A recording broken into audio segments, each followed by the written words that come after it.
Y tengo el tremendo placer de tener nuevamente en el estudio, porque estuvo acá hablando de chilesaurios Sí. hace algunos meses atrás, al gran autor Esteban Cabezas. ¿Cómo estás, Esteban? Muy bien, ¿y tú?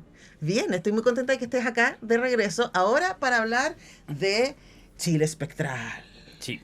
Que es un libro objeto muy bello, editado por SM, con ilustraciones de Patricio Vera, en donde tú nos invitas a hacer un recorrido por los fantasmas y los mitos fantasmales que acompañan Chile desde Arica a Punta Arenas, literalmente. No, Punta Arenas no No encontré, nos quedamos en Chiloé, además hay sobrepoblación de espíritus. Hay harto cosa, ¿no? Sí, pero el Caleuche pasará por Punta Arenas, no sé.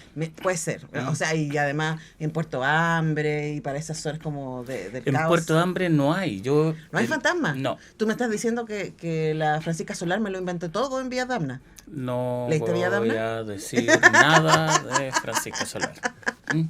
Bueno, gran libro, a mí me encanta Vía Damna. Entonces, hablemos de los fantasmas y de cómo llegaste a meterte en estas historias sobrenaturales. Bueno, este año se dio como mi trifecta perfecta. Estoy muy contento porque escribí un libro de dinosaurios chilenos, escribí un libro de caca y escribí un libro de fantasmas. Entonces yo creo que es como perfecto, absolutamente pensando en mi público lector. Ajá. Entonces, además como que siempre hago libros humorísticos, en este caso la idea es que los niños tengan miedo. Ajá. Ahora, este puede ser un libro para niños y no. A mí me gusta mucho la idea y esta mini colección, me imagino que vendrán más, que está sacando CM. Hay un libro anterior del gran y queridísimo Andrés Montero que se llama Bestiario de Chile. Yo lo entrevisté a él por ese libro, en donde habla de personajes sobrenaturales que acompañan nuestro territorio. En este caso hablamos de fantasmas y también de casas embrujadas, de cementerios y de esos lugares. ¿Cómo fue hacer la investigación para esto? De susto. No, mira, a ver, si el tema es el siguiente, los seres que rescata Andrés finalmente son tradiciones orales, Sí. que se han ido instalando en el tiempo. En este caso hay hartos fantasmas más nuevos. Entonces los registros son orales, que uno puede considerarlos súper oficiosos, pero también la oralidad tiene una fuerza. Entonces hay gente que puede considerar que esto es como un poquito menos serio, pero nada, la oralidad por algo subsiste, ¿no? Entonces fue investigar a gente que investiga la oralidad y de repente un estudioso de fantasmas de Iquique o otros textos, ¿no? Y ir consolidando y contrastando también. Porque, por ejemplo, ya hay un palacio en ¿cómo se llama? En Valparaíso, ¿ya? Que es, el Palacio de Rioja. Sí, que además, qué linda ilustración la que hizo Patricio Vera con el piano ahí. Cuando yo fui ahí, cuando el Cine de Artalamea abrió una sala de cine, estamos hablando de los 90, la persona el encargado de la proyectora me dijo, no, aquí hay una historia súper negra acá, de que la señora, una hija del dueño se iba a casar y era como un matrimonio que no tenía buen destino, entonces llegó con la sociedad como que estaba en contra de esto. Y llegó una carroza y ella abrió la puerta y quedó bañada en bosta de caballo. Y se volvió loca. Y ese es el espíritu que, ya, ok. Entonces empecé a investigar, pues, y efectivamente hay muchos de estos relatos de una persona que se volvió loca, de que enterraron unos cadáveres en el patio, y no, pues, porque el dueño se había casado súper normalmente con una señora súper fome, había tenido hijos, etcétera, pero sí, efectivamente hay gente que escucha el piano. Sí. Y él era un señor que tocaba el piano. Entonces, por más que, claro, la historia oficiosa, colorienta, era mucho más atractiva, también pasa eso con el fantasma de la Biblioteca Severín. Ay, también. me encanta ese fantasma. Yo sería ese fantasma. Sí. Y se queda para siempre en una biblioteca. Sí, sería entretenido. Bueno, pero tú tienes aquí una casa embrujada a 2 cuadras de acá, que es el Palacio Echeverría, que está a la venta ahora. Así que, quién Mira, sabe si quién UNIAC sabe. se pone ahí. Imagínate, podríamos hacer cosas extraordinarias literalmente en ese lugar. Ahora, hay una cosa que me parece súper interesante si uno recorre las distintas historias que tú nos cuentas en Chile Espectral. Una tiene que ver con que todo fantasma está asociado a una emoción muy fuerte. ¿No? No todos los fantasmas son malignos, por ejemplo, están los fantasmas de los niños en el hospital, ¿cierto? Que juegan con los trabajadores, con los hijos de los trabajadores, que son niños, ¿no? Y que no vienen aquí a hacerte, a darte susto, a buscar que te inquiete. Pero siempre hay como, por supuesto, pensamos en los fantasmas con historias que no están terminadas, o con un gran dolor, o con una gran injusticia. Y eso, una cosa que me llama la atención es que recorre clases. Porque están los palacios, ¿cierto? Y están estas grandes casonas, pero también hay cementerios, hospitales. Hablemos un poquito de qué tienen en común estos fantasmas. Que no existen. No, no, O a los ver, relatos de fantasmas, digamos. no, Entonces. pero la desgracia se reparte por igual. O sea, Ujú, no. De hecho, también está, siempre hay una palabra alemana que se me olvida, es muy larga, pero en definitiva esa felicidad que te causa la desgracia ajena de la sí. gente que es exitosa. Entonces, también por eso yo creo que se dan mucho estos relatos como de gente poderosa que finalmente el destino los castiga de alguna manera, ¿no? Y nada, pues también está el tema de los niños que son, nada, súper inocentes. Si el tema es que si hay algo que es bastante común y que se nota mucho más en las películas japonesas, es el tema de que los fantasmas no tienen una moral o una ética que uno pueda entender nomás. O Ujú, sea, puede ser un niño, pero eventualmente un fantasma puede jugarte una pésima pasada. Son ujú. como el tanuki, ¿no? Como el zorro japonés, que Sí. parece amigable, pero finalmente te puede matar. O sea, entonces, de alguna manera es estar, las historias de fantasmas tienen eso, ¿no? Como estar en la presencia de alguien que es bastante impredecible. Ujú. Eso es como una de las características de los fantasmas. Pero nada, están las historias. De hecho, este palacio que tienes tú aquí cerca, se supone que las hermanas Morla Lynch hacían espiritismo y eso es algo que rescató gente que fueron parientes, o sea, que Ujú, son parientes de ella, la Elizabeth Suber Casó ujú, y también la Isabel Allende. ujú. Y se supone que en otro edificio que queda aquí cerca, que es el de la Embajada de Italia, también hicieron espiritismo. Estas mismas hermanas. Ujú.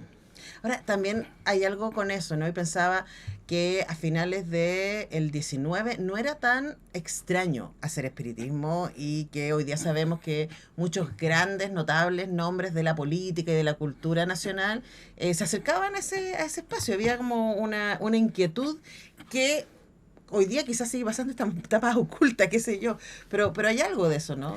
Bueno, está eso que rescató Baradit, que era bien conocido, que Arturo Prat era Ujú, súper fan del espiritismo por una hija muerta, que lo hacía en lo que se llamaba la calle Nueva San Diego en ese entonces, que luego ujú. se llamó Arturo Prat.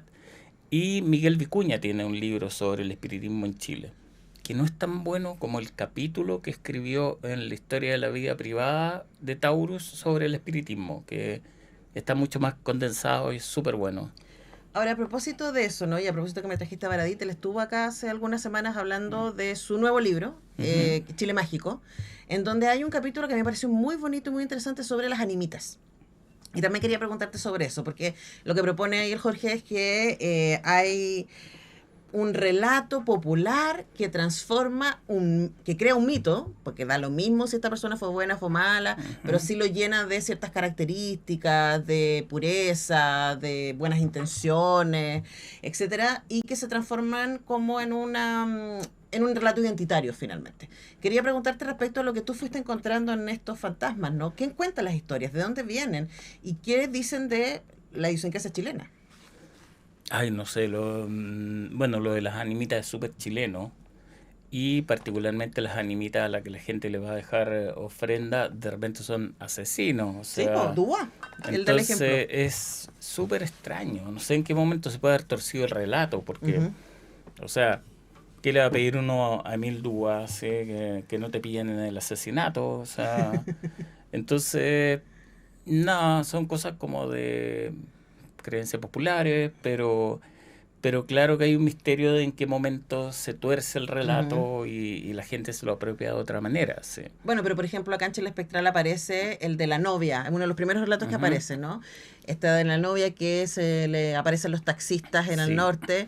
Y claro, y también ella viene y aparece porque es como la rubia de Kennedy. Es que es muy parecido a la rubia de Kennedy. De hecho, estuvimos viendo, era una posibilidad incorporarla, pero te das cuenta que, o sea, no es reciente, la película fue de hace 30 años, o sea, pero aún así es demasiado reciente para los relatos que se escogieron finalmente para el libro. Claro, entonces, además, hay una idea de que aquí estamos hablando de fantasmas centenarios.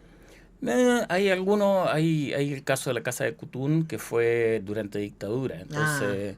es verdad, sí. Pero claro, queda la historia completa, hay registro en los medios de comunicación, entonces yo creo que depende de qué tan estructurada queda la historia. La rubia de Kennedy fue una moda en algunos diarios un tiempo y desapareció luego, entonces... Bueno, también en la época en que aparecían fenómenos paranormales continuamente, sí, ¿no? Sí. Misteriosamente, el cometa Halley y todas esas cosas muy destructivas, ¿no? Sí. De Villa Blanca. Villa Blanca, claro. Sí. Estamos conversando con Esteban Cabeza sobre Chile Espectral, que está editado por SM, que tiene un hermoso trabajo de ilustración de parte de Patricio Vera, y quería preguntarte por esa relación. Tú has trabajado con muchos ilustradores y ilustradoras a lo largo de tu carrera, Esteban. ¿Cómo fue la conversación con Patricio Vera? Porque de verdad hay unas imágenes que son para enmarcarlas. Son inquietantes, pero también son muy bellas. Bueno, en este caso fue Sergio Tanús, el editor, que nos presentó con Patricio. Patricio había ilustrado otros libros para SM. De hecho, tiene un libro infantil que acaba de salir que es cero terrorífico, o sea, es muy dulce. Pero tenía esta mano muy oscura. Entonces comenzamos a pimponear las ilustraciones y también el tema como de qué tanto nivel de susto va a haber en las ilustraciones. Finalmente un libro... Bueno, en prensa te enseñan que una noticia tiene que entenderla a alguien de 14 años para arriba, ¿no? Y un poco eso. O sea, es un libro como para niños de 14, pero que obviamente uno de 10 va a querer leerlo. Entonces, es un poco esa idea. Y sin caer no sé, pues en splatter o en gore, ¿cachai? Que las ilustraciones den susto. Esa es la idea. O sea, que esa cosa como me asusta, pero me gusta que tienen los niños, y también eso de que los niños más chicos van a querer verlo porque van a pensar que es un poco más para grandes. Ahora, en esa línea, Esteban, tú has trabajado muchísimo con niños y niñas a lo largo de tu carrera, colegios, presentando libros, ¿cierto? Parte importante de tu producción es para el público infantil, y tú hablabas de que este año sacaste fantasmas, dinosaurios y caca. Sí. Entonces quería preguntarte por esos temas, porque tú crees que a los niños y niñas les encanta la coprolalia, ¿cierto? Les gusta lo sobrenatural y los vampiros y los zombies y no sé qué, y al mismo tiempo el mundo de los astronautas y los dinosaurios, ¿Qué hay con esos gustos tan específicos y tan entusiastas de la niñez? Bueno, yo creo que son espacios donde no se meten mucho los adultos. O sea, el adulto que se conoce de los dinosaurios, un ñoño medio perdido, ¿cachai? Entonces, y el tema de la caca es lo prohibido, el tema de los fantasmas es lo prohibido. Son libros que en definitiva yo me sentiría mucho más feliz si el niño va directo a pedir que se lo compren más que lo compre un adulto. Entonces es un poquito eso, es intentar meterme un poquito debajo de la línea del radar de los adultos, pero aún así, por ejemplo, hay 2 libros sobre escatología que fueron prologados por Freud, y Freud prologó muy pocos libros ajenos. Entonces es un tema súper importante. Si el tema es, ¿por qué no hablar de esos temas si tienen que ver con nuestro cuerpo, ¿no? Claro, y claro, que algo que nos cruza a todos hacemos, idealmente todos los días. Idealmente todos los días, y cuando uno es más viejo, ese es el tema de la mañana, ¿no? Y la fibra. Una vez, bueno, en Puerto Idea les vendí esta idea de hacer una charla sobre caca, ¿ya? No sé cómo me la compraron, ¿ya? Y hice una charla estupenda, y después fui a colegios del interior de San Pedro de Atacama a hacer mi charla de caca, mostrándole la foto de la caca de cachalote, que es como rosada, porque comen krill. Entonces, no es caca de barbibuzo, es de... Entonces, en un momento dije, bueno, y además, niños, ustedes sabrán que los vegetarianos hacen mucha más caca que los no vegetarianos. Y todo el curso se dio vuelta y miró a la profe. Y la profe hizo así como, uy, sí, bueno. Pero nada, pues algo, no sé, es algo súper natural, ok, es hediondo, ya, pero aquí todavía tenemos esos temores atávicos medio católicos, ¿no? ¿De lo impuro? Del impuro y de que hay que comer pescado solo para las fiestas, por ejemplo. Pero son cosas súper instaladas y son cosas súper naturales. O sea, no... Sí, pero yo estoy de acuerdo contigo y me acuerdo que también lo hemos hablado con Fabián, que también puso un popó en su... Y se llama popó, no estoy siendo ciútica, en los Kingdom Boom. Y claro, y hay una cosa también como de jugar con aquello que va a sonrojar a los padres, ¿no? Y quizás Chile Espectral también va por ese lado, aunque yo debo decir que es evidente que se hizo un esfuerzo porque el libro fuera muy accesible, cada relato son 2 párrafos o 3 párrafos, muy, muy accesibles, pero a mí también me parece que es un libro objeto muy entretenido y yo más bien lo leí en modo Oreste Plat, que también está citado a lo largo del libro, ¿no? Pues Oreste Plat es un maestro. Pero creo que también cuando hablamos de nuestras creencias, ¿no? Y de en esta casa penan, aquí una nimita, se murió un niñito, ¿no? O acá en este cementerio construyeron sobre... también estamos hablando de nosotros hoy día. Hay muchas maneras de entrarle. Mire, una cosa bien loca es cuando vino acá el editor de La Felguera, de una editorial española. ¿Sí lo entrevisté? Bueno, él tiene toda esta idea, ¿no?, de la historia de las ciudades. Y su último libro partía desde la Puerta del Sol y iba en línea recta saliendo a Madrid, iba haciendo la historia de ese trazado. Entonces, claro, cuando tú te das cuenta, bueno, además uno se va dando cuenta que es viejo. Yo creo que mi primer viejazo fue cuando los cines comenzaron a convertirse en templos cristianos, ¿cachai? Pero uno de los primeros viajazos es ver que se quema el palacio que está en Bustamante con Mata, por ejemplo. Entonces, cuando está esa farmacia ahí, uno tiene la memoria de... Y también cuando uno ve fotos y se da cuenta que en la calle, o sea, eran antes puras casas de adobe y ahora son puros edificios. Sí. De alguna manera, este es como un anclaje en el pasado, ¿no? Sí. Y además qué lindo tener una casa fantasma cerca. A mí me pasaba eso cuando pasaba por Bustamante. Cerca, pero no la propia, ¿no? Oh, por supuesto. Bueno, bueno, a veces nosotros tenemos fantasmas que nos acompañan. No sé. Pero estoy pensando en esto situado. A mí me gustaba cuando pasaba por Bustamante, veía esta casa y decía, igual me gusta que Santiago tenga estos como puntos inquietantes. Y era toda una esquina. Sí. O sea... Y además era bonita, incluso como estaba, ¿no? Sí. Y uno ha visto fotos de esa zona antigua y veis caballerizas, ¿cachai? Como la caballeriza que se mantiene ahí al frente del patrocinio de San José, por ejemplo. Entonces te das cuenta que eso era, claro, un terreno descampado y era otro país. Y de alguna manera esto tiene que ver con eso, ¿no? Hay como cosas que se quedan ancladas por estas presencias que son inmateriales, así. Y quizás nos hace bien, pienso yo, ¿no? Es como esta idea de, yo estoy cada vez más hambleriana, de hay tantas cosas entre el cielo y la tierra que superan el entendimiento. Bueno, sí. ¿Qué sabe uno a esta altura? Esteban Cabezas, muchas gracias por venir, por presentarnos el libro de SM Chile Espectral. Esperamos tenerte pronto aquí, porque además tú produces mucho, así que seguro nos vamos a ver pronto. Sí, tengo ahí unos libros para el próximo año. Excelente, gracias por venir y por contarnos. Nosotros vamos a la música y ya regresamos para hablar de comunicaciones en campañas y qué es lo que el director del Observatorio de Crítico de la Imagen y Discursos Mediales cree que fue lo que funcionó finalmente. Ya regresamos.